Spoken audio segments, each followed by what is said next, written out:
Hello friends, welcome to Sukhi trending blogs. నేను మీ సిరి. ఇవాళ నేను కాకరకాయ రెసిపీతో మీ ముందుకు వచ్చానండి. కాకరకాయ అనగానే చేదు అనేసి చాలా మంది వద్దనుకుంటారు, కానీ ఒకసారి ఈ రెసిపీ కనుక ట్రై చేసి చూస్తే మళ్ళీ మళ్ళీ కాకరకాయే కావాలి అని అంటారు. ఇది యాక్చువల్ గా ఫ్రై రెసిపీ, కానీ దీంతోనే అన్నం అంతా తినేయాలన్నంత టేస్టీగా ఉంటుంది. సో దీనికి కావాల్సిన ఇంగ్రీడియంట్స్ అయితే ఈ చిన్న కాకరకాయలండి, చాలా టేస్టీగా ఉంటాయి. ఇవి కుదిరితే ఇవి తెచ్చుకోండి. ఆ తర్వాత దీనికి కావాల్సింది ఒక ఆనియన్, కొద్దిగా ఎండుమిరపకాయలు, లేదంటే కారమైనా యూజ్ చేసుకోవచ్చు. కొద్దిగా నువ్వులండి, టేస్ట్ చాలా బాగుంటుంది నువ్వులు యూజ్ చేయడం వల్ల.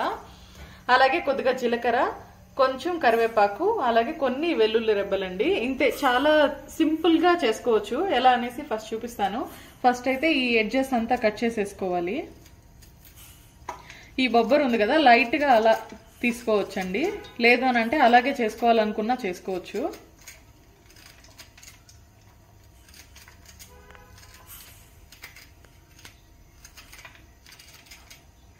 సో జస్ట్ నేనైతే కంప్లీట్ గా కూడా కాదు, కొద్దిగా తీసుకుంటున్నాను. ఇలా అయితే చేసేసుకుంటున్నాను. అలాగే అన్ని రెడీ చేసుకుంటానండి. సో ఇలా అయితే అన్ని ప్రిపేర్ చేసేసుకున్న తర్వాత వీటిని జస్ట్ 2గా స్లిట్ చేసుకోవాలండి. నేనైతే ఏమి ఇవి ఇన్సైడ్ ఇవి కూడా తీయట్లేదు.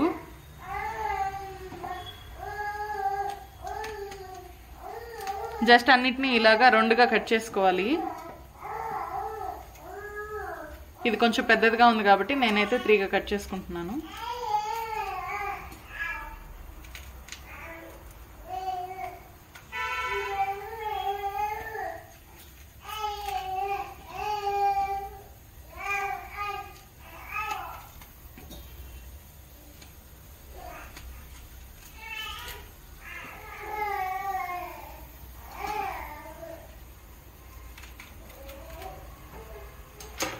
సో ఇలా కట్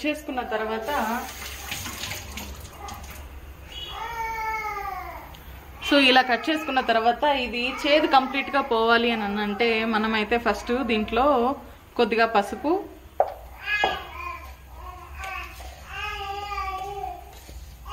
అలాగే కొద్దిగా ఉప్పు యాడ్ చేసుకోవాలండి.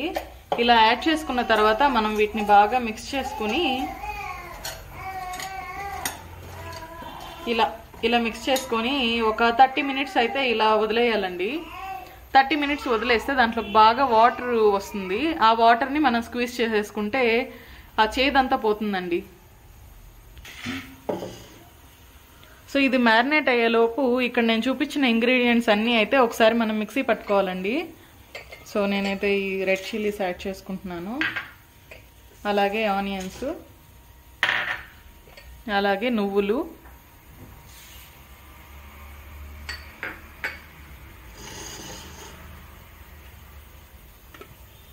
అలాగే జీలకర్ర,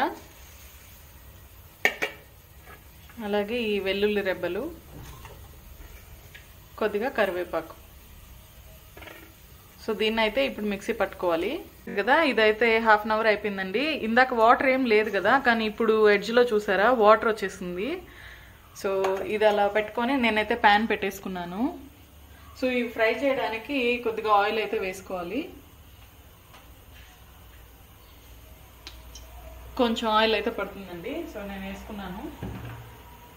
కొద్దిగా ఆయిల్ అయితే రెగ్యులర్ కంటే కొంచెం ఎక్కువ వేసుకున్నాను. సో ఇప్పుడు ఆయిల్ అయితే కొద్దిగా ముందు ఫ్రై అవనిచ్చి ఇవి ఉన్నాయి కదా, ఇప్పుడు జస్ట్ వాటర్ లేకుండా రిమైనింగ్ ఏదన్నా ఉంటే కంప్లీట్ ఇట్లా స్క్వీజ్ చేస్తే చూసారు కదా వాటర్ వస్తుంది. అలా స్క్వీజ్ చేసేసుకొని వాటర్ ఏం లేకుండా దీన్ని అయితే ఇట్లా వేసేసుకోవాలన్నమాట.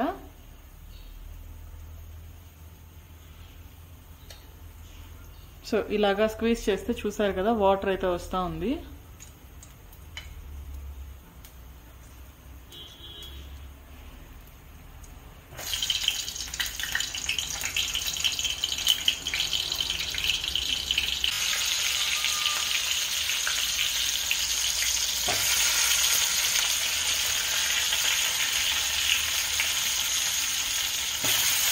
చూసారు కదా ఎంత వాటర్ వచ్చిందో. ఈ వాటర్లోనే చేదంతా పోతుందండి.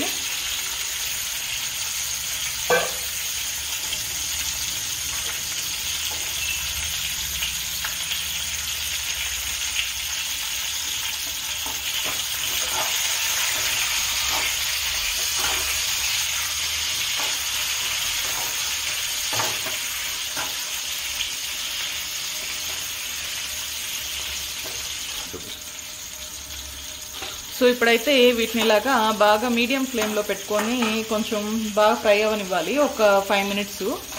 అది ఫ్రై అయిన తర్వాత నేనైతే ఇందాక చూపించాను కదా ఇంగ్రీడియంట్స్, వాటన్నిటిని అయితే మిక్సీ పట్టేసుకున్నాను. దీన్ని అయితే దాంట్లో యాడ్ చేసుకోవాలండి.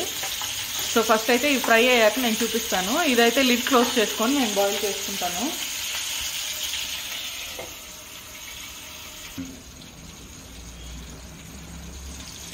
సో మధ్య మధ్యలో మనం అయితే ఒకసారి తీసి కలబెట్టుకోవాలండి. చూస్తే మనకి తెలుస్తుంది కదా ఆల్రెడీ ఫ్రై అయిపోతూ ఉన్నాయి. వన్స్ కంప్లీట్గా ఫ్రై అయ్యాయి అంటే కొంచెం సాఫ్ట్ టెక్స్చర్కి అయితే వచ్చేస్తాయి.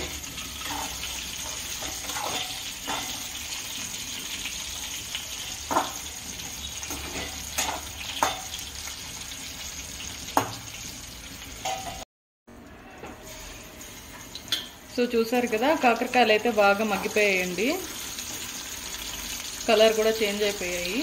సో సాఫ్ట్గా కూడా అయిపోయాయి. చూడండి, ప్రెస్ చేస్తే ఈజీగా అనిగిపోతూ ఉన్నాయి. సో ఇప్పుడు దీంట్లో ఈ పేస్ట్ అయితే యాడ్ చేస్తున్నాను.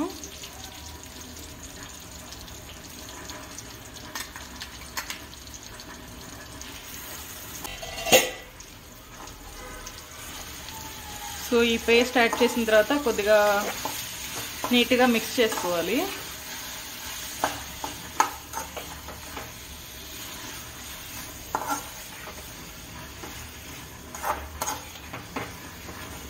చూసారు కదా ఆయిల్ అంతా పీల్చేసుకునింది. సో ఇప్పుడు మళ్ళీ మనము సిమ్లో పెట్టుకొని ఇది బాగా ఫ్రై అవ్వనివ్వాలండి. కలర్ అయితే చేంజ్ అయ్యేదాకా ఫ్రై అవ్వనివ్వాలి.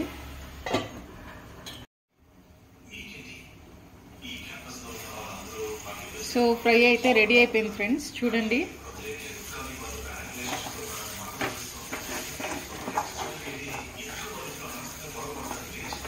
చూడడానికి చాలా ఎమ్మీగా ఉంది. నేను ఒకసారి దీన్ని సర్వ్ చేసి చూపిస్తాను ఎలా ఉంటుందో.